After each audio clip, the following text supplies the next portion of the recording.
আসসালামু আলাইকুম রহমতুল্লাহ। এমন এক জগতের কথা কল্পনা করুন যা আমাদের দৃষ্টিসীমার বাইরে, যেখানে সময় ও স্থানের কোনো বাধা নেই। আমাদের চারপাশে আমরা যে জীবন দেখি, যেখানে শ্বাস নেই, পান করি, খাই, ইসলামী পণ্ডিতদের মতে তা মূলত জীবনের প্রথম স্তর মাত্র। কিন্তু এর বাইরেও রয়েছে আরও 4টি রহস্যময় স্তর। এমন অনেক আল্লাহর প্রিয় বান্দা আছেন যাদের আমরা বাহ্যিকভাবে মৃত মনে করলেও তারা আসলে জীবিত।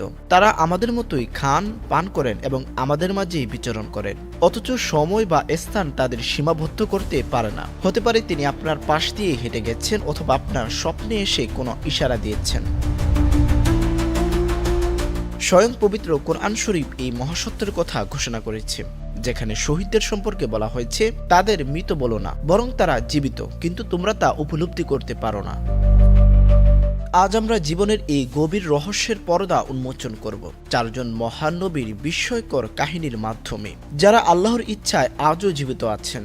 এই পর্বে আপনারা এমন সব অসাধারণ সত্য জানতে পারবেন যা হয়তো আগে কখনো শোনেননি। তাহলে চলুন একটি গভীর শ্বাস নেই, শুরু করা যাক জীবনের এই আধ্যাত্মিক যাত্রা।